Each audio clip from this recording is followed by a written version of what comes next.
Hi guys, Bill again.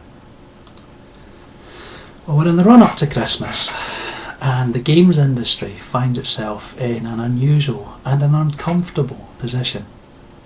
You see, for the first time in a very long time, they're going to have to rely on conventional advertising to push their products in the season of mass consumption. Now, this is at a time of year when the gaming community are actually spending money on themselves, and more than that, they're even having cold, hard cash spent by others on their behalf. And the industry can't rely on cheap advertising and glowing reviews being precisely targeted at their chosen audience. And the reason they can't do that is because the gaming press have embarked on an astonishing campaign of bullying and shaming their own readership. Seriously, you couldn't make this shite up. They're throwing the toys right out of the pram, stamping their trendy Jimmy Choos and Louis Vuittons. They're spitting in the face of their readership for daring to question their ethics. Misogynist bastards. Look, if you're not a gamer, you might be a bit bewildered by this whole fracas. I mean, it's just a bunch of beardies dripping about some girl's sex life, right? No. Look, I'll do you a potted history, but check the links. There's people have done it in more and better detail than I'm about to do. Basically, it all started when a jilted ex dished the dirt on their former partner. Now, there was a reasonable effort, maybe 8 out of 10, possibly.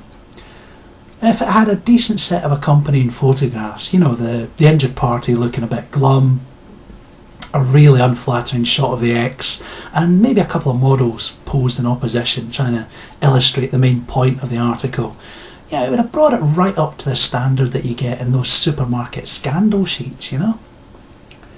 And I think that's the first point to note. You see, this shit happens all the time. Now, it might be a bit mean, because very few of these publications ever allow the accused any kind of right to reply, but it's not sexist, and it's certainly not misogynist. Now, generally speaking, the injured party in the scandal rag tends to be a woman, but then generally the readership of the magazine and the people sending the stories in tend to be women. It's unlikely that Aaron Gagioni, I hope I'm pronouncing that right, it's unlikely that our man was a subscriber to any of them. So when he did his expose dripping about the ex, he did it online. Now, the thing is, the allegations that he made about his ex, they may or may not be true, and I think most gamers probably don't give a shit either way. It's the one detail that proved to be very true and very easily verifiable that's got everybody flat out fuming.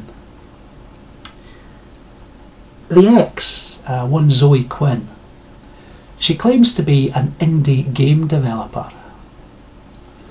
Now, in spite of timing her latest game to coincide with a popular celebrity suiciding, now that was poor old Robin Williams, God rest his soul, she failed to raise enough interest to get the game published as a crowd starter. Now, you can forget about the appalling lack of sensitivity she's showing here. She could not give her game away free. But, you know, hey ho. She had friends in the gaming industry, so, you know, maybe some of them could help. Apparently so. They did a series of glowing reviews for her, and next thing you know, her game's taken off. Now, it's worth noting that she hadn't developed the game, the product, in any way, shape or form from the original. The new success came based solidly on hype. And that's a bit unfortunate, because the game sucks. The fact that she was dealing with a worthy subject doesn't make the game worth playing. If you want to know about depression, you'd be much better off just reading some mental health articles either online or in print. You'd probably find something very similar to the articles that she none too subtly plagiarised for her game. whether or not she was banging half the staff of Kotaku is irrelevant. The fact is that supposed journalists were caught writing a lot of utter bollocks about a desperately crap attempt at a written art form that we've got 4 decades of classic titles to choose from. Now, many of the readers of Kotaku are going to be familiar with the genre classics, things like Zork or Planetfall. I mean, some of you you'll have played the twisted genius of Varicella, or maybe you've laughed and giggled along to things like the game version of Hitchhiker's Guide to the Universe, or Lost Pig, an orc chasing down his pet pig. I mean, what's not to like about that? There's even more serious, more subtle approaches. I don't know if anybody remembers the kind of dystopian moral dilemmas that you had to face in A Mind Forever Voyaging. The fact is that there's a lot of very good text adventures out there, and the genre is still going. It's past its golden age, but you can still find very good text adventures. Claiming that Quinn's game was anything other than a fourth-rate dross compared to these is just an insult to their readership's intelligence, and it's a gross betrayal in the kind of trust that you place in a journalist. You know, you might expect them to sex it up a little bit, but saying this thing was anything other than garbage was just lying through their teeth. And the thing is, if they write up their pals' efforts just for some battered eyelashes, I mean, what kind of lies must they be peddling for hard cash and sponsorship? You know, thinking about it, I mean, I almost hope that they were shagging Quinn. I mean, if they're going to commit ethical suicide, it ought to at least warrant a knee trembler or a blowjob, you know? But it was the reply to the allegations that just blew my mind. They announced that Quinn's sex life was her own affair. Yeah, fair enough, but it's evading the point. They weren't being called on Quinn's behaviour, they were being called on their behaviour. Journalists who were paid to write game reviews fed their readers a pile of shite because they were friendly with the developer. It's the most basic conflict of interests. Now, an editorial promising stricter ethical standards in future would have been an appropriate response. It would have been really nice to get an apology from the journalists involved, but they don't seem to be that interested in regaining their readers' trust. No, that's not what they did at all. The half-wits went full retard. Carpa jugulum, baby. It seemed like the whole virtual press went off the rails together. They attacked the entire gaming community with outbursts insulting and denigrating anybody dumb enough to call themselves a gamer. Even the term gamer was supposed to be dead, according to these born-again social justice warriors. And Quinn fed the fire. I mean, she was playing professional victim like Sarkeesian. Fair dues to the girl. I mean, she claimed she was suffering from online bullying, cyber abuse, and all sorts of other kinds of shenanigans, but she didn't claim it was from anti-feminists. She didn't claim it was from skeptics. She didn't claim it was from well-known gamers, or even a particularly well-known actor who pitched in on the Gamergate side. No, she went after the wizards. I mean, Jesus suffering Christ, the wizards. If you don't know, it's... how can you describe them? They're a bunch of male gamers. They're so shy that they actually ask females not to post on their channel. They're self-confessed virgins, and ironically enough, they often post about things like depression, a sense of isolation, social stigmatisation. If you want to put it in feminist terms, they're a victim group, and they post in a safe place. So any sympathy I might have had for Quinn went right out the fucking window when she set the dogs on them poor bastards.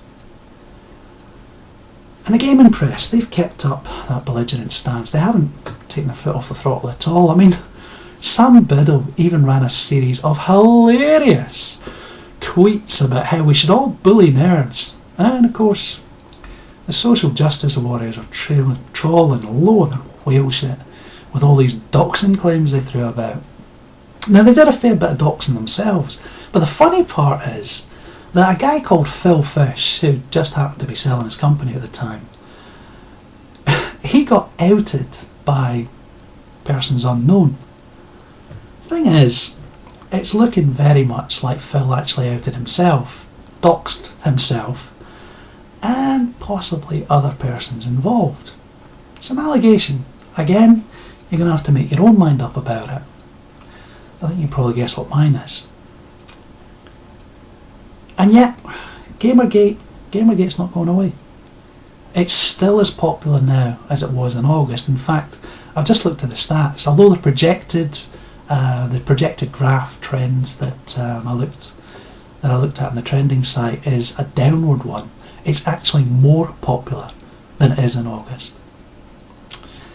And the other side are getting nervous. You see, the gaming community stepped up to the mark. And it turns out that gamers aren't all cisgendered white males. A lot of gamers are cisgendered white males, but then a lot of people are cisgendered white males. You know, around 105,378,530 odds, give or take 3%. And that's just in the US. Numerous minority groups are absolutely, thoroughly pissed off with being used as some kind of human shield by the social justice warriors. It's a funny old thing, but your gender, your skin tone, your social orientation, your sexual orientation, they don't make a blind bit of difference to just how infuriated you get when some fucker lies to you and insults you.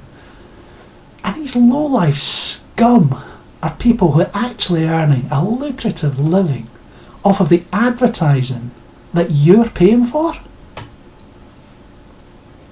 Some of the online sites have begun to wise up. Now, I'm not sure how sincere they're being about it, but The Escapist and TechCrunch, for instance, they've both publicised articles giving Gamergate a fair and unbiased hearing. Now, that's as in one article each versus the numerous ones they published against beforehand. But you don't want to be petty about this. They've realised that shitting all over their readership is a pretty poor way to conduct themselves. And I think more will follow. I'd like to think more would follow. I'd like to think they'd follow because it's the right thing to do, but that's probably not the reason they're doing it. They're going to follow because the advertisers don't give a flying fuck about supporting Gawker, IGM, GameSpot, or any other cretin so arrogant and obnoxious that they consider launching vicious, offensive attacks on their entire audience a reasonable response to valid criticisms from a very small proportion of them. Now, if the audience are beginning to boycott them, why should the advertisers waste their money paying to support the chimps for a service that won't achieve their primary aim? And that aim is promoting the product to the audience that these dopey muppets are hell-bent on driving away.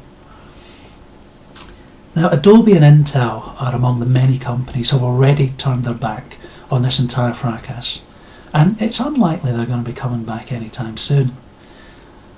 Other advertisers will be watching closely.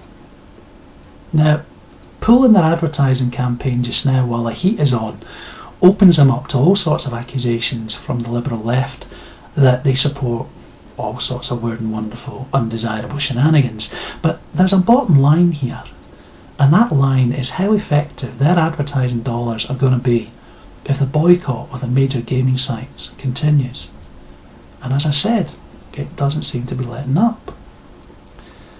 And it leads to an interesting conundrum. How are future advertising campaigns going to be fought? Now, the gaming sites were an ideal tool. The target audience actively sought them out. It took minimal expense to get terrific exposure. Conventional methods aren't quite so successful.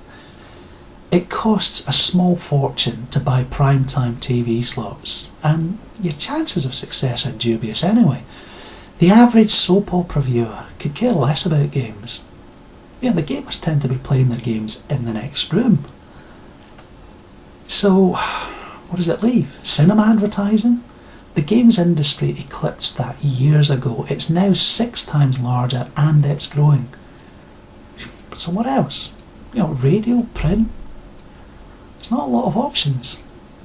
And the sad fact is that the best tool to promote video games seems hell-bent on its own destruction.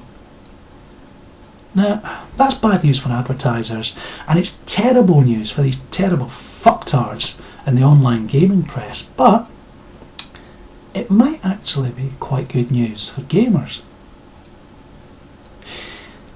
You see, if you can't rely on the advertising, then we're going to have to make our own minds up, and that means word of mouth.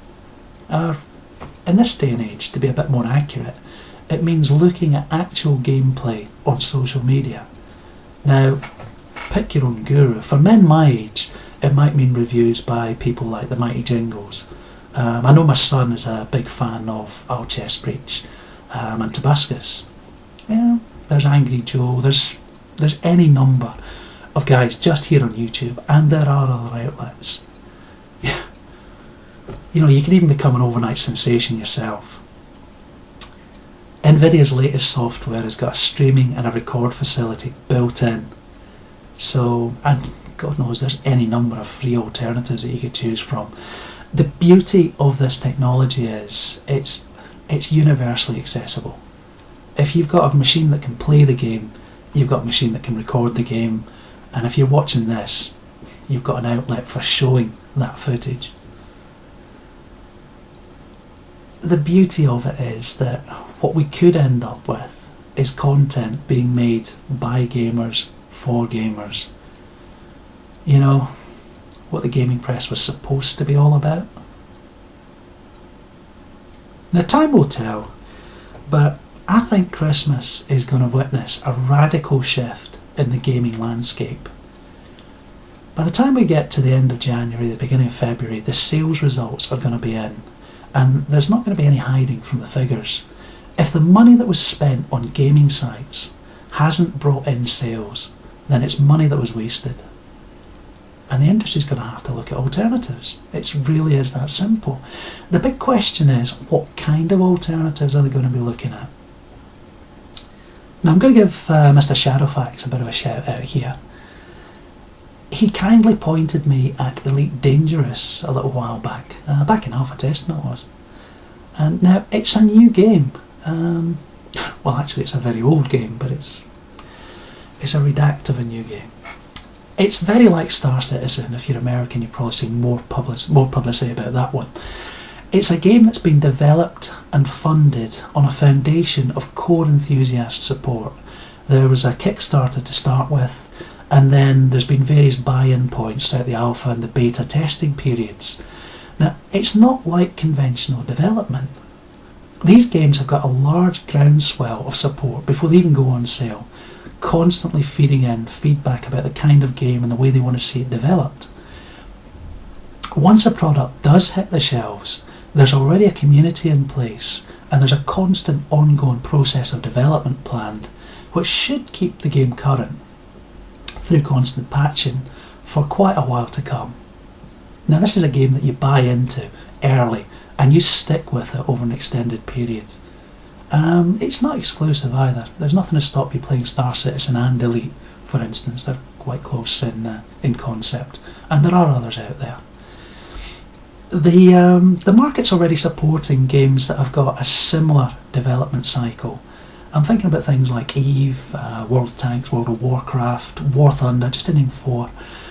The business model is different for each of these guys, but it can be free to play browser based like World of Tanks, or it can be subscription only and graphics intensive, something like EVE.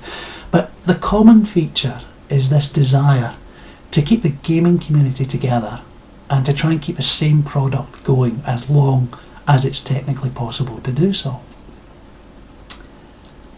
It's a long-term relationship rather than a series of expensive short-term titles with very, very small short-term playing potential and a built-in redundancy or a built-in shelf life.